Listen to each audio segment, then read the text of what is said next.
Eric Bays on page Vav, 3 lines in the bottom.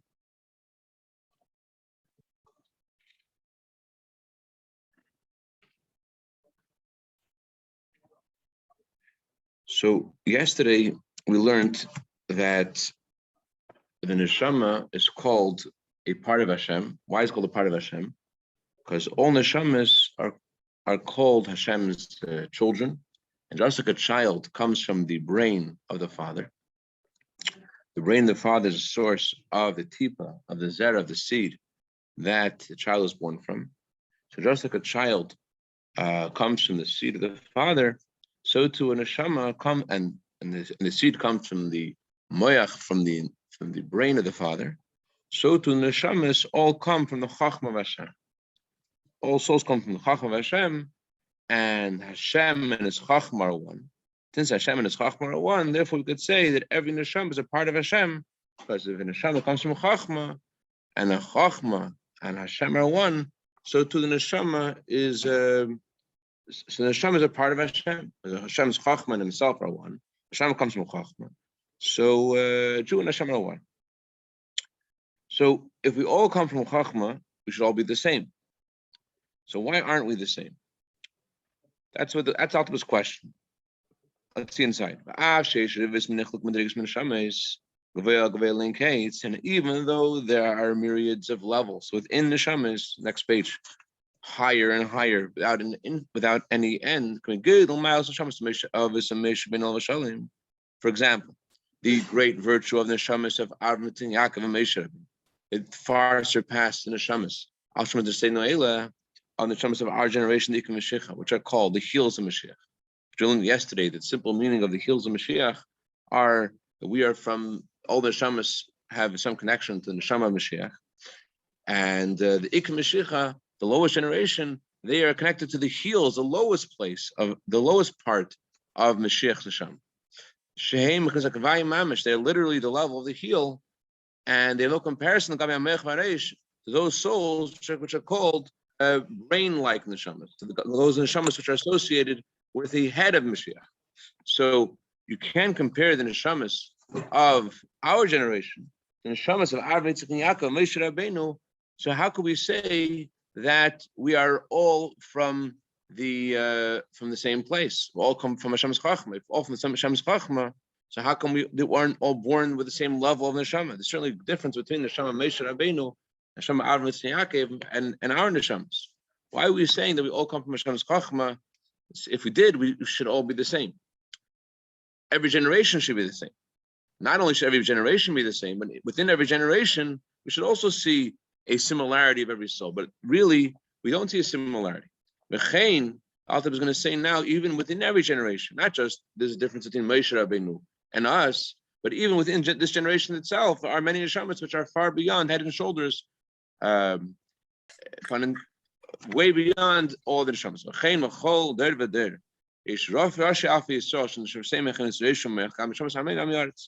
So too in every generation, there are the leaders of the Jewish people, who their neshamas are considered like the head and the brain in comparison to the neshamas of the masses and the amiyaretz and the regular people.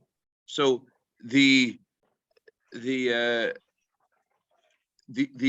fact that we all come from Hashem's chachma should have produced all neshamas to be the same way. How come we don't find that we're all the same? Why aren't we possessing the same neshama as Avram and Yaakov? How come in this generation itself we don't have something in common with every other Jew having the same kind of neshama? We find that some neshamas which are tzaddikim, the leaders of this generation, and some neshamas which are just regular. They're we'll see what regular means in a second, but they're not in the same level. How can we say that all neshamas come from Hashem's chachma if so, they all should be the same? Within every single soul, there are several components. Is nefesh, ruach, neshama in general. Nefesh is the power of obedience, and neshama is a power to understand Hashem's truth. So, in the ability of every Jew, there is a sense of obedience to serve Hashem, and there is neshama. There is ability to understand Hashem, the oneness of Hashem. But you can't compare the way this is in the neshama of Avram and Yaakov the way it is in everybody else. You also can compare the nefashos. You also can compare the sense of obedience of Avram and Yaakov to a regular person.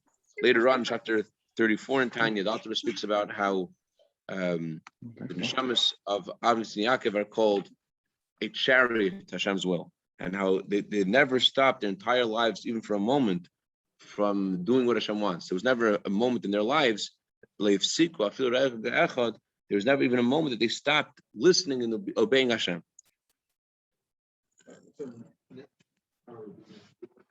Ruach, we're going to discuss. Ruach is a power of loving and having reverence for Hashem.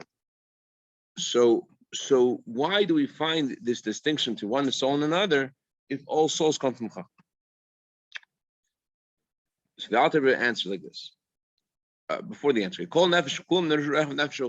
within every soul there are three general parts, nefesh, ruach, and neshama, and so and they're all different. Each person has a different level of nefesh, different level of ruach, different level of neshama. So the Alter answers,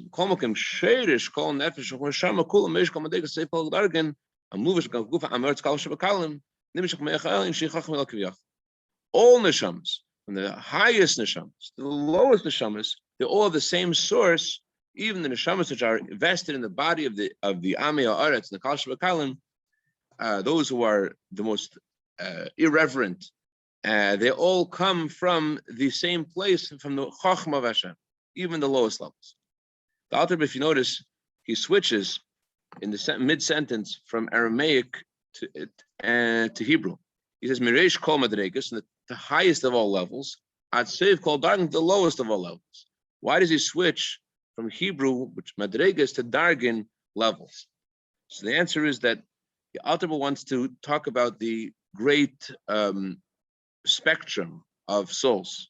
So madrega, since it's Hebrew, refers to a higher level, and dargin, it's a lower kind of Aramaic, is a lower language, so it refers to something which is lower. So every neshama, the highest of all levels, from the highest of all levels with the word madregas, which emphasizes that we're talking about really the highest and holiest, and dargin, which is Aramaic, which emphasizes we're talking about the lowest mamish of all levels, which are in the body of those who are irreverent and those who don't care. And we're not talking about they don't care because of their circumstance. We're talking about that they don't care. It seems like they have different lower level of soul. So Alter Rebbe says every soul, even the lowest kind of soul, comes from. Later on, the Alter Rebbe was discussed that you can't really determine what level of neshama is. It's impossible to know what someone's neshama is. It doesn't matter what kind of irreverence or whatever they have. But and sometimes we'll see later that dafka, people who are born in environments which have no connection to Yiddishkeit whatsoever, sometimes dafka, those neshamas have the higher neshamas, as we'll see later. But for right now, what Alter Rebbe is saying is that don't think that some neshamas come from Atzilus, from Chacham Atzilus, from the highest level, and some neshamas come from a lower level. Rather, every neshama, the highest levels and the lowest levels, they all come from Chacham Ilah. But the question is, if they all come from Hashem's Chachma, so then where do the differences begin? How come they have? There's a distinction between one soul and another.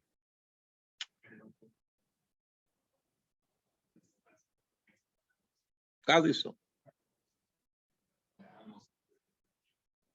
No, there's also differences in the godly soul.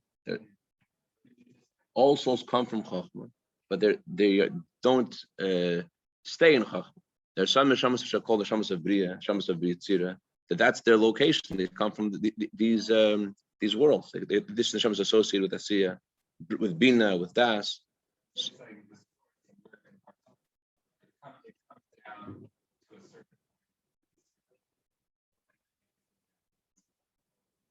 It comes from it's the same source, and yet we're saying that each neshama is not from the same source. Each neshama is different from each other, and that's a question. How can they both be true?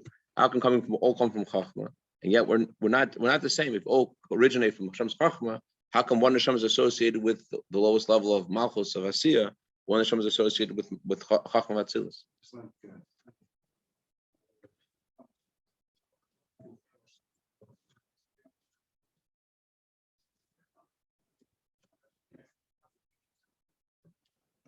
Okay, but in your that's great. The author gives a different mashal, but it's a mashal to address this question. No, one second. I just want to say, in general, the mashalim of Chassidus, the parables of Chassidus give, they aren't just parables that are just thought of. The reason why a certain parable is given is because the divine source of the parable is the analog. In other words, the analog itself is the actual source for the parable. The real parables of Chassidus, like the example of the son and the example of a child and a father, the reason that example is chosen is not just because it works, but also because there is a connection to the source. But I don't know enough to tell you whether your parable is correct or not. But let's hear the Altar's parable. Let's see how it compares to yours. So the Altar is a parable to explain how, on the one hand, we come from the same place. On the other hand, we do have differences. We're not at the same level now that we're in the body. There are all different kinds of souls. So the Altar says, why is this? The reason this is true is it's like a child. A child comes from the brain of the father. And you might think that the child also should be all brain. If it comes from the brain of the father, how come the child isn't all brain? So it says out there, but it's not. Even the lowest part of the child, the nails of his feet, which the emphasis is nails, which are something external, and not just the nails of his hands, but even the nails of his feet are the lowest part of the body. Even the tziparni lagragla, even the lowest part of the feet, also come from the brain of the father. Don't think, or from the zera, from the seed, which emanates from the brain of the father. Don't think only the higher parts of the child come from the father. Even the nails also come from the father. So how does where do the nails come from? Where did it change? How come it's not like just one kind of thing coming from the brain of the father? How come there's just not some kind of brain being created? Where did the nails come from? I'll say it. Alter says, by the zera, by the seed, staying in the mother's womb for 9 months. And there in the womb, it descends from level to level. It changes and it becomes, nails are created. So you might say, okay, so it comes from the brain of the father. It comes from the seed of the father. Everything comes from the brain of the father, including the lowest part, including the nails, not just the nails of the hands, even the nails of the feet. The lowest, everything comes from there. But now it's separated from it. Now it's something else. Now it had its source there, but now it's something else. So ultimately continues and says, no, even after, even after it descends and it becomes something other than the brain, still it's still connected. And it's one, not just it's connected with a wondrous and amazing unity. Even after it becomes a nail, it still is connected in a wondrous way with the brain of the father. How is it so connected?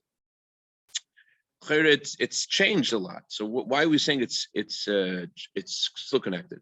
Says the author of a proof. You see how it's still connected. Even now in the child, the nourishment of the nails of the child come from the brain of the father. So although it's now a nail, it still gets its nourishment from the brain of the son. The brain of the son, we understand what affected the brain of the father, because the brain of the son is a child is born and he thinks and he feels like his father. He has a similar experience to his father. So you see in the child a connection to the brain of the father. And you see that the child's nails are nourished from the child's brain. So because the child's brain is clearly attached to the brain of the father, and the child's nails are getting their nourishment from the brain of the son, so therefore the child's nails, even the lowest part of the child, are connected in a wondrous way with the brain of the father.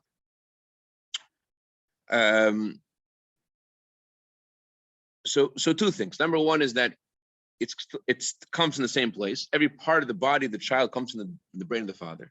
Number two, it's still connected to the zera, to the seed of the father, and it's still getting its nourishment from the brain of the son, which gets its nourishment from the brain of the father. Well, there's really two ways of learning this, but let's learn this way now. Maybe tomorrow I'll show you the other way. Okay, what's the proof that the child's nails get their nourishment from the brain of the father? The other brings a proof from the Gemara Nida.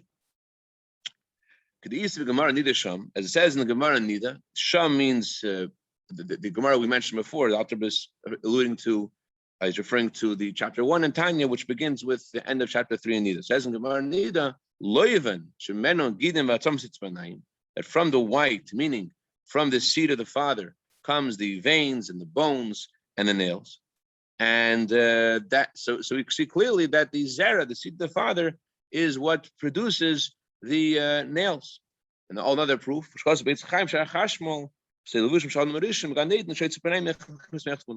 in Eitz Chaim that Adam Arishon, his nails originate from Chachma, from Tvuna. So we see association between the nails of a person and their brain. So your nails are being nourished by your brain. So these 2 points in the analogy, are going to help us understand two things in the analog. First of all, that every neshama gets its nourishment from Chochmah Hashem. All neshamas originate from Chochmah Hashem. And number two, even after they're changed somewhat, we'll see how they get changed, they are still attached to their source. They're still one with their source. There's still a wondrous connection between the neshama, as it is in a body, to its original source in Hashem's Chochmah. So too is this literally. But in the source of every single Jew, the nefesh ruch neshama of every Jew,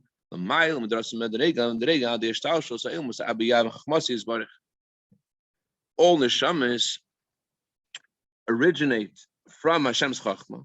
But then, just like we said about a child, that the seed of the father stays for 9 months in the mother, and by being in the mother's stomach, it changes to become every single part of the child.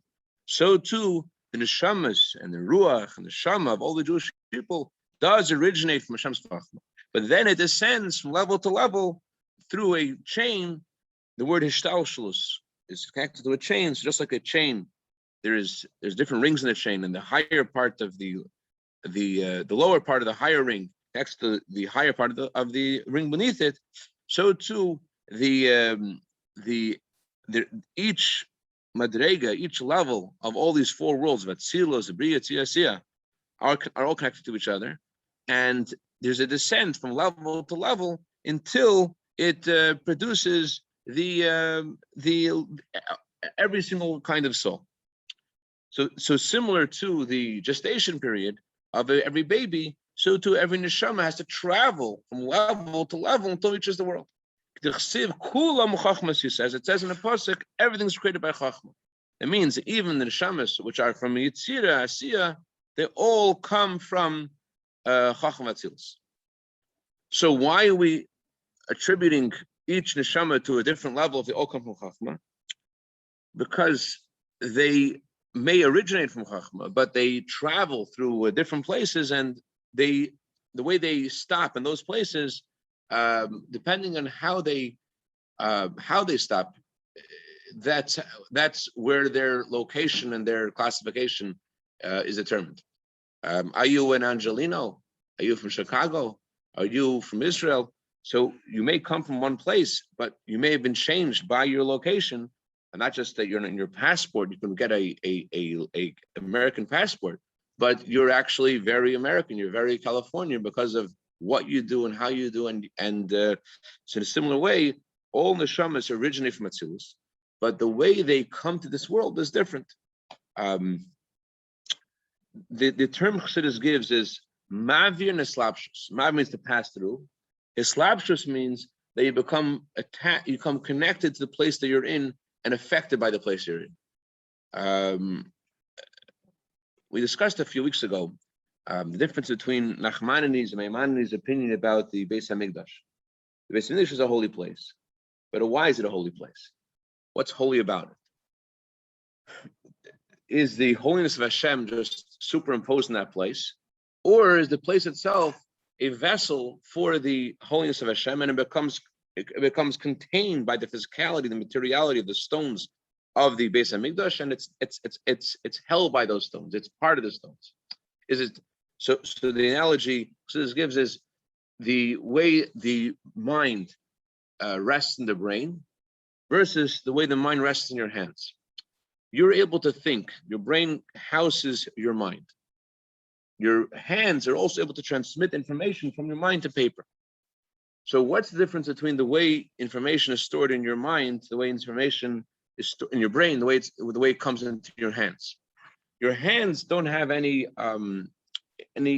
natural phenomena that will make them a vessel for intelligence. Your brain does. Your brain is a place that is a natural, just like your eye is a natural place to hold the power of eyesight. So too, your brain is a natural place to house your mind. Your brain is able to house your intelligence. So intelligence passes through from your brain to your hand so that you're able to just put on paper whatever was in your mind. So it's called maver. It passes through your hand. But the intelligence of your neshama, as it comes into your body, that is not just passing through your mind. It becomes part and parcel of your brain. So your brain itself thinks. Your brain itself is thinking, not just your neshama is thinking. The mind of your neshama is present in your body and is thinking while it's in your mind. No, the brain itself is thinking. Think of a toy car. A toy car is animated by the battery, but it's not that the toy car itself is alive. It is the battery is pushing this dead piece of metal and is pushing it around. Unlike a human being, the person himself, the neshama, becomes in you, and now you yourself are alive. And neshama is not just pushing you around. The neshama is in you. It's mislabish in you. It becomes part of you. So in the Beis Hamikdash, one way of looking at it is that the kedusha of Hashem, the Beis Hamikdash, becomes part and parcel of the stones, and the stones are alive. So in a similar way, that the neshama's intelligence becomes vested within your brain, and your brain itself thinks. Another way of looking at it is just like the brain gives in ideas to your hands. It tells your hands what to write. Just passes through your hands. Your hands themselves can't think. So too, the Beis Hamikdash's kedusha is something which passes through it. So your neshama comes from Chacham. Every neshama comes from Chacham. But then it's traveled through Bria. What happened when it went to Bria? Did it pass through those other levels in the way and then it reached Bria? Like the same way your information from your mind passed through into your hand? Or did it stop at each place? So the neshamas of Atzilus, their neshamas have been totally unaffected by this whole change. It goes from level to level to level. And it's still the same way. Nothing has changed from where it was to where it is now in this world. So even while it's in this world, it's still the same as it was in Atzilus. But a regular neshama, this whole change has made a major impact on it. So the Alter Rebbe says that just like by a human being, the nails get their nourishment from the brain of the father, so too, even after the neshama has changed, because it's gone through this whole descent, it's still attached to the place it was in Atzilus. It hasn't changed. It hasn't lost its connection to the world of Atzilus. And it's connected in a wondrous way with the world of Atzilus. How so? As we'll see in a moment inside, because even when the neshama is in a body, it still gets its nourishment from those neshamas which have not changed. In other words, there is a place called Chacham Atzilus. What is Chacham Atzilus? Chacham Atzilus is a place where there it's revealed, as Alter Rebbe from the Magid, that Hashem is alone, nothing besides. That's the truth of Hashem. As Baal Shem Tov says in the pasuk, Hashem shekachale, how fortunate the people shekachale, shekacha is gematria Moshe. Says Baal Shem Tov, Moshe Rabbeinu was someone who shekacha, that everything is so totally clear for him. Everything is so obvious to him. He sees the truth of Hashem, speaking to Parei, the same way as Hashem was in Atzilus, that didn't change at all. He is speaking to Parei, he has glasses from Atzilus, and he sees the whole scenario, way it is there. So every neshama gets its nourishment in Moshe Rabbeinu's generation from Moshe Rabbeinu. And just like we said by the child gets the nails of the child get their nourishment from the brain of the child. And the brain of the child is clearly attached to the brain of the father. So too, therefore the nails of the child are associated with the brain of the father. And so too, every neshama gets its nourishment from the Moshe Rabbeinu of that generation. And the Moshe Rabbeinu's neshama is clearly attached, it's clearly one with Moshe Rabbeinu's source in Atzilus. And therefore, it can be said about every neshama that has a wondrous connection to Chochmah Atzilus, because it's still getting its nourishment from Chochmah Atzilus through the Moshe Rabbeinu of that generation. And that's why I was going to go on and talk about that's why it's so important to have a connection to Moshe Rabbeinu, to connection to the tzaddik of the generation, because by having connection to the tzaddik, you are able to reveal that deepest part of your neshama, which comes from Atzilus, that truth, that the way that clarity that every Jew has in his source, Atzilus, we're able to tap into that by attaching ourselves to the tzaddikim of the generation. And any questions, comments? Powerful stuff, no?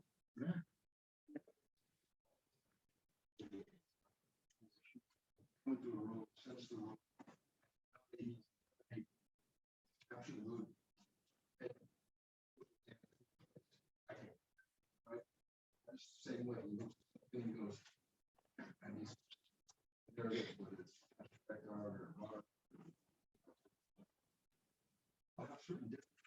certain disciplines are right. I just want to say you remind me of something which I should have mentioned, which is it's not just that the information in the brain passes through the hands. There is something of the chachma of the brain which affects the physicality of the body as well. So when you learn to drive, you learn to to draw, you learn to dance, you learn to play music, there's something of the chachma which is present in your hands and feet. It is mavir, it's still called passing through, but it's retained in somewhat by the hands and feet. It's not your hands aren't thinking, your feet aren't thinking, but there's some energy from the brain which is now owned in a way by the hands and feet. Call it what? Residence. Yeah.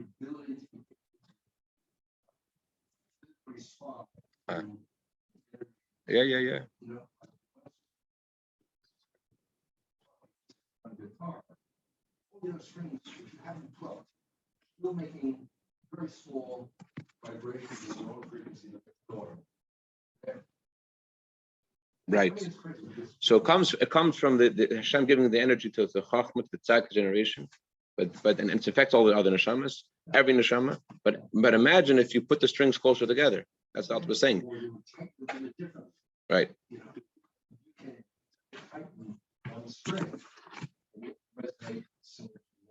Oh. Very good. Okay, so we continue. No, okay, sorry.